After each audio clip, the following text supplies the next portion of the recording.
Welcome, ladies and gentlemen, to the Kellimar audiobook, episode 2. We last left off with Kellimar being captured in Spain as he tried to head off with Columbus across the ocean to the Americas. However, he ended up escaping his captors and eating them as a snack. He came across a man named Crimson, leader of this group. And, as intriguing as his lies were, Kellimar was only along for the horse.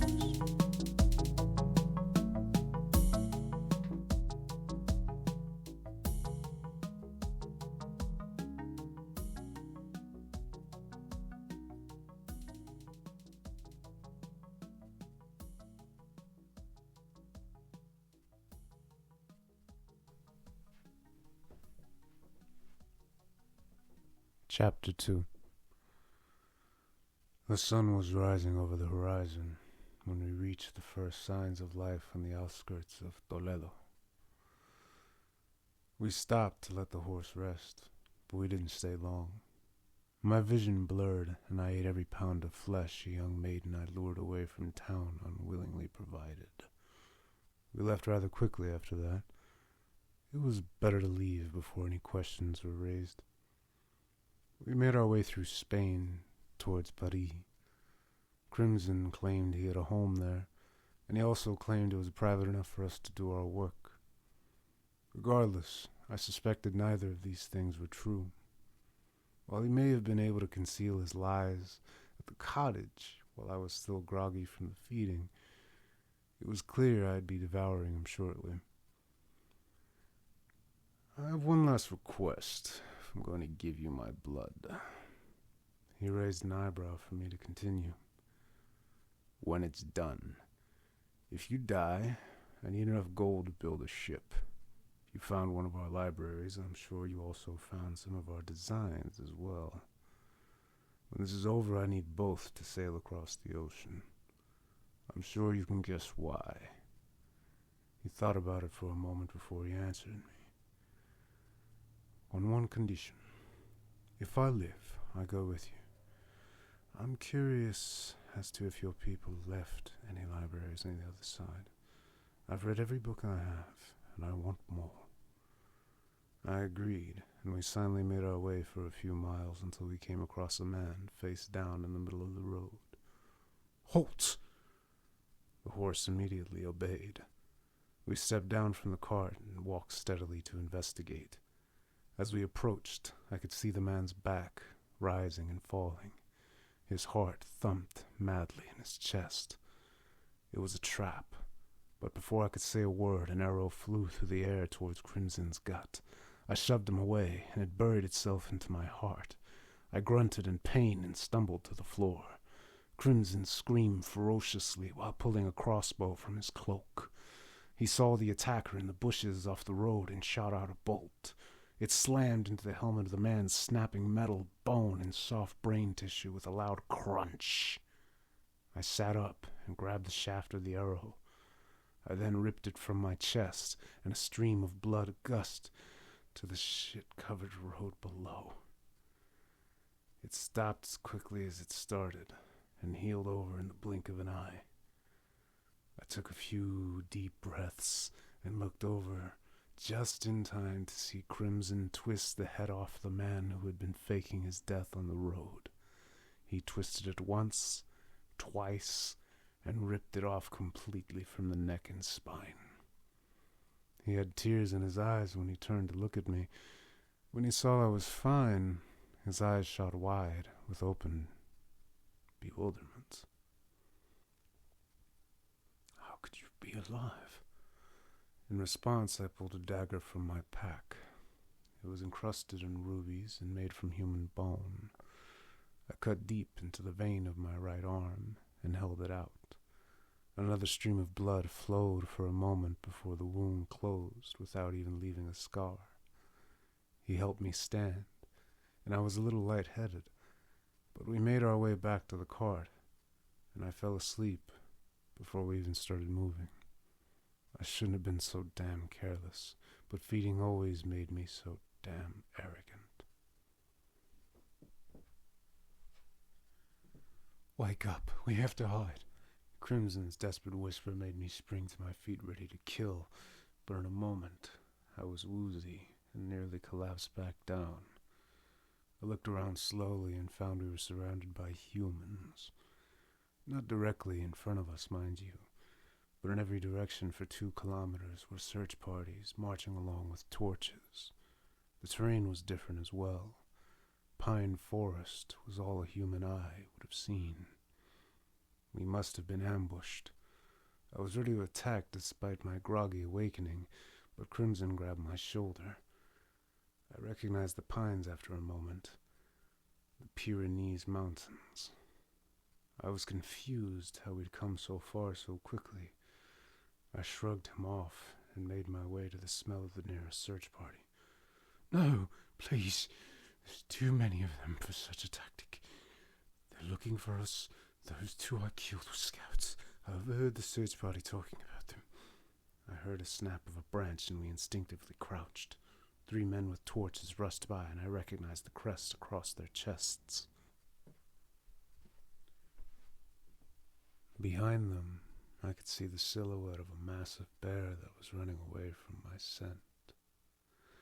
23 years before, I had run into a group of mercenaries with the same crests that were chasing down some bandit or other. They called themselves God's messengers. They went around doing good deeds for people, with or without their request. Then afterwards, they'd pay whoever they helped and visit for compensation. If the person refused, they would crucify them on their own land. From what I understood, they were descended from a settlement of road mercenary centurions and imperial infantry. Rather than breed, the group would simply raid and kidnap male children from villages to continue their way. In all honesty, these children were still theirs. Rape was a common practice when they rode into town to do their God's work, as they put it. 3 years after our first encounter, they had been hired to hunt me down and bring my head to some king or other. They chased me down from one side of the continent to the other relentlessly. In the end, I had to make a deal. You have to understand, for every one of them I killed, 3 more took their place. So I gave them gold. A lot of it, too. Had to kill several hundred of them before they agreed to meet me. Their leader was a ruthless bastard who gave himself the name Raphael, after the angel. I vowed to kill him, and here I was surrounded by his people once more. What in the miserable fuck happened? I was asleep for, I looked up at the stars, 2 days? Worst yet, this is what I wake up to. I growled quietly down at Crimson. He had fear in his eyes, and I had known before, that he was nothing but a squirrel. It wasn't my fault. We needed to pass through the mountain pass. There was no other way to avoid them, but they were waiting here regardless. The bastards had been leading me into a trap since you fell unconscious and wouldn't wake up. He whimpered and ducked closer to the ground. Why are you afraid? We can handle this. I was beginning to become frustrated. It was unsettling to see such a large human cower like a cub. When I was a boy, they came to my father, claiming they had killed the horse thieves that plagued our little farm. My father knew they hadn't, because he had spied on the mercenaries taking gold from the group and even recruiting one of them the night before. He refused to pay, and they did what they always do. They crucified both my parents and my brother. When they found me hiding under the floorboards, they dragged me to the Madbaha and sold me. They were the ones who ruined my life. He closed his eyes and large shining tears streamed down his moonlit face. Calm yourself and stop behaving like a cub. We take our revenge tonight." He looked up with eyes overflowing with fear.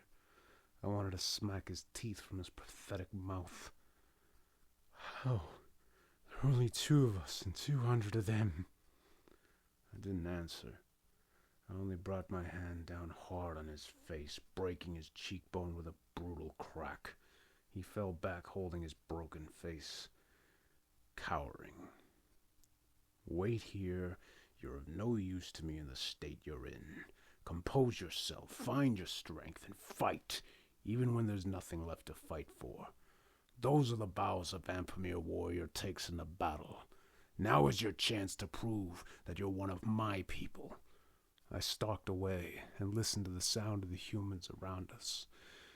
There were so many heartbeats, so many breaths, so much chatter, but I zoned one after another out. I listened intently for that voice. Suddenly I heard him. Raphael. "How did you manage to lose him? You filthy vampire The filthy creature was unconscious. We had our chance, you pathetic, insignificant worm. I loathe the failure, and you're the worst I've ever had the pleasure of killing." I heard the swipe of a sword and the thud of a head cleanly cut from the body with one stroke. "Kellimar, I know you can hear me. I will find you and your freak friend. I have unfinished business with the both of you. Come out and play, little vampire, so I can feed your remains to my dogs. They're rather hungry after all." Obviously, the foolish bastard was trying to bait me into a trap, and he was very high on some sort of psychedelic. I wasn't going to walk out into the open to be killed. We were somewhere in the mountains, and even though I couldn't tell where, I could smell the bitter yet faint scent of a large human kingdom several thousand kilometers away, riding along with the wind. I needed to take things slow to attack Raphael. I crept up behind one of the patrols and watched one of them falling behind the others. I rattled a bush, and 2 of them stopped. There were 5 in total. They were all dressed similar to Templars, but instead of a cross, their symbol was a crest of a burning oak tree at its center. All in black, except for the red of the flames. "Did you hear that?" one of them asked. The one who spoke notched an arrow and tried his best to see through the inky shadows in my direction. I held my dagger tightly in case one of them spotted me. Eventually they turned around, and I crept closer. I wanted them to be fearful of the attack. I tossed a rock at a trunk of a tree, and they all instantly rushed at hacking the tree to pieces in seconds. They were breathing heavily when they finished. Each one grumbled about how stupid they were acting and kept going down the trail. That's when I sprinted from the shadows. I threw the dagger into the back of the closest. I picked up his sword and swung it through the remaining 4 before any of them could even move. I dropped the bloodied sword, found my first kill, and ripped off an arm along with my dagger. I made my way back into the shadows, enjoyed my snack, and hunted for the next set of prey. It went on like this until sunrise. The death toll was around 80 when it happened. Finally, Raphael spoke. "Enough! You slaughter my men by hiding like a coward. Face me in single combat, and I will end you. That is, unless you're afraid." I ran as fast as I could towards his voice as the rest of his men had gathered around him. No more hunting parties to pick off. I found him surrounded by his fodder. They had formed a circle, and when I stepped forward, they parted for me to enter. I stepped in and found Raphael in full gear ready to die. In one hand he held a matchlock pistol, a smoldering slow match ready to send a tiny ball of lead into my skull. In the other, a ferocious-looking curved sword, no doubt a trophy from his conquests of the Near East. "You were right. when you said we had unfinished business, but it will be I to feast on you, Raphael. I spat at the ground by his feet and stepped sideways towards his right. I narrowed my eyes and crouched down. He immediately shot his pistol, but I had anticipated it. I darted to the left, and I was on him. I had my hand around his throat. He tried to use his sword, but I ripped his hand from his wrist. Blood splashed over me as he screamed. I licked my lips. Not now! Suddenly 2 arrows pierced me, one hitting my neck, the other my shoulder. I fell to the floor and howled in pain. I felt the poison seep into my veins. It couldn't kill me, but it hurt like a son of a bitch. Help me! Help me! Raphael yelled at the top of his lungs as 3 men stepped forward. One grabbed him and the others grabbed me. The large mercenary started dragging me to the center of the circle. Before leaving me bleeding on the floor, he twisted the arrow in my neck more deeply into my body. I shook my head violently and viciously, gasping quietly in pain.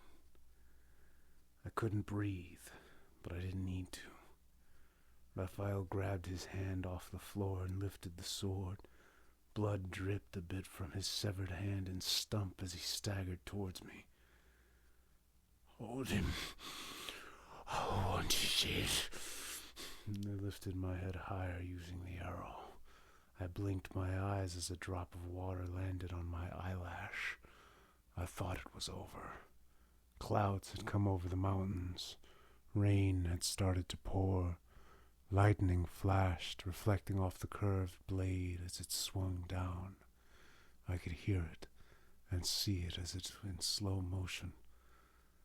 Then came the sound of a bolt flung from a crossbow, breaking through the rain and slamming into Raphael's exposed armpit, digging all the way into his heart. He shrieked for a moment and then fell over dead, blood gushing generously from his wounds with the last beats of his heart. Crimson leapt over the circle of humans, a jump no humans should have ever been able to make. His crushed face fully healed, and the pieces began to come together as to why I had spent so long in my dreams. He landed and picked up the curved blade. He slashed through the men, mowing them down like grass. Bone, bile, blood, feces, and organs flew in every direction around me. In minutes, nothing was left but piles of flesh, bones, and fluid. I grabbed the arrows and snapped them in half, then pulled the remainder out of my neck and shoulder. The wounds healed instantly. Crimson was stabbed in several places around his body. Even though it took a bit longer, I could see his wounds healing. You lying son of a bitch, I said quietly as I stood up. He looked ashamed, and I understood why he didn't want to fight. He surmised if I had seen him heal, I would see what he had done. Kellimar, you have to understand. I didn't see the harm. I saw how quickly you healed, and I figured I'd just keep you asleep with opium until we arrived in France. The deed would be done, and I would build you a ship rather than dealing with raw there. I could smell his stench once more. He was lying. I could see the vein in his forehead pulsing, that blood flowing down that delicious tube towards his tender heart. His left hand had even clenched for a moment before exhaling the breath he had been holding. Tell me the truth. How long have you used me as a barrel of mead? How dare you even touch me, you filthy human? Still, I'm curious how far your deception goes. Are you really taking me to France, or are we truly wandering aimlessly while you drink your fill? He wouldn't look me in the eyes, so I pulled out my dagger. The truth is, I was hired to get you to the Prinoy castle. You see, the count that owns the castle is a vampire. He leads a secret sect within the Order of the Dragon. He explained that I shouldn't harm you or try to force the blood from you, but my curiosity was too great. I'm sorry, Kellimar. Everything else I said was true. Really? So all of my other hunters are dead? I slowly slipped the dagger back into its sheath. Yes, exterminated by Vlad the Impaler. He is my patron, and he is the one who sent me to find you. I chuckled lightly, and the plan clicked into place. See, you're telling me that my last hunters were killed recently by someone who died in 1476 after being ambushed and killed by me while he was on his way to fight the Ottoman again, was actually a vampire and is now looking for me. Am I supposed to believe this horse shit? Give me a good reason why I shouldn't rip out your filthy throat. His eyes dropped to his hands. I can't. Only that we are kin now. It's past the time it took for your first attempt to fail. I'm your blood brother now. At least that's how the Count would put it. He looked back up at me from his hands. You humans never disappoint with your stupidity. I'm not wasting time hunting ghost stories. We're going to find a ship, and when this is over, you're coming with me, or I'm going to kill you. I can smell the change in your blood, now that the rest of the distractions are gone. It smells tainted, not clean at all. But you're indeed kin now. An abomination, but still kin. Fight at my back or die at my hand. The choice is yours. It wasn't the smart thing to do. But what else could I do? He had in fact survived, and perhaps with time this could bring some semblance of my people back. At least this was how I convinced myself that this was the best course of action. I tensed my muscles to attack, but he just averted his eyes, a sign of submission. We had an understanding. I stepped towards the cart, but just as I did, a sharp pain hit my side so strongly I slammed to the ground. I looked up in time to see Crimson smiling down at me with his crossbow in hand. The last thing I saw was the bottom of his boot above me, preparing to slam ruthlessly into my skull.